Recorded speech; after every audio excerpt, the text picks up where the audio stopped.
I'm pissed at my dad because he keeps giving his carer benefits to my sisters, who visit him at the most once a week, instead of giving them to me, the one who actually cares enough to help him, so I'm leaving it to the providers to take care of him from now on. I, 26M, have two sisters, 18 and 23, from the same mom and dad, 50s. When I was 16 my parents went through a messy divorce which resulted in my sisters staying with my mom, and I stayed with my dad. My dad is disabled and has been unable to work due to a long list of medical issues since I was 16. He has kidney failure and is currently on dialysis while waiting for a transplant. This has meant that I have been looking after him in a variety of caretaker ways for a decade now. Throughout this time his contact with my two sisters has been minimal.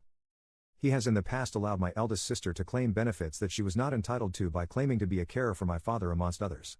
She has at no point in her life provided care for my dad. This caused many fights between my dad and I as I felt he was allowing her to commit fraud just so he could feel like he was helping her.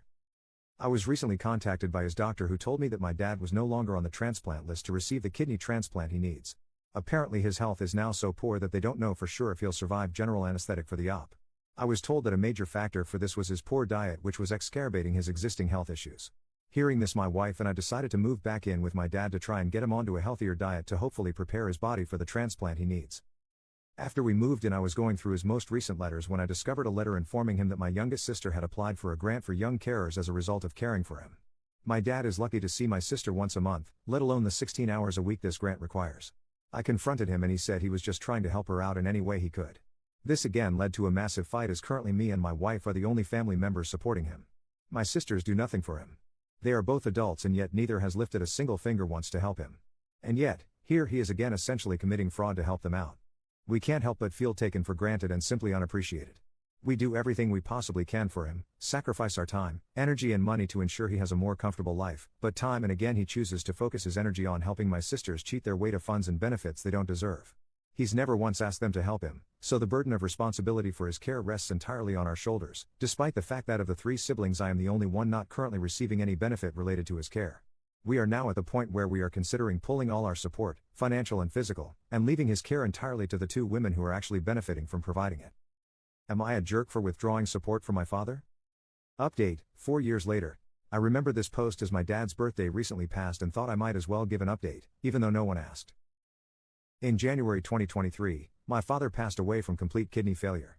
It wasn't a surprise to me, his health had been in decline, and a transplant wasn't going to happen. The rest of the family, though, were shocked. The last time he spoke to anyone, I showed him the 7-week scan of my now 2-year-old son, his first and only grandchild. We'd rushed to get the earliest scan we could, knowing he didn't have much time. My son looked like a seahorse tadpole. He cried when I showed him, and we had a short talk about fatherhood before exhaustion took over. He fell asleep and never woke up. I asked him not to tell anyone since we were still early and didn't want to jinx it. He said, "I'll take it to the grave," and passed away 3 days later. He kept his word. I think seeing the scan and having that moment made him die happy. As for my sisters, they never changed. I let it go. I knew I couldn't change my dad and he was on borrowed time. For his birthday that year, we rented a canal boat since he'd always wanted one. He crashed it almost immediately. They gave him less and less consideration, ignoring him completely on what turned out to be his last birthday. No visit, no call, not even a text. He was devastated and reduced contact with them, though he never stopped helping them financially. When they found out he was dying, they rushed to his side and stayed until he passed. But like before, it was too little, too late. He was already unconscious. They hadn't shown urgency when he was first admitted, only showing up when I told them he had chosen to end life support. I'd been told the day he was admitted, over 2 weeks earlier, that he might not survive. I believed it. I'd seen him in these situations before, and this time felt different. The rest of the family still thought he would recover and didn't treat him as a priority. Eventually, my dad asked me if he was dying. Everyone else had been giving him false hope, mostly for themselves, so I had to tell him, "Yes, you're going to die soon." That was not an easy conversation. He passed surrounded by family who barely gave him their time when he was alive. My sisters definitely regret how they treated him, but it's too late. We were civil at the funeral but haven't spoken since. I scattered my share of his ashes at the end of the canal he never got to see. My sisters turned theirs into jewelry. I miss him every day, especially as his grandson looks so much like him.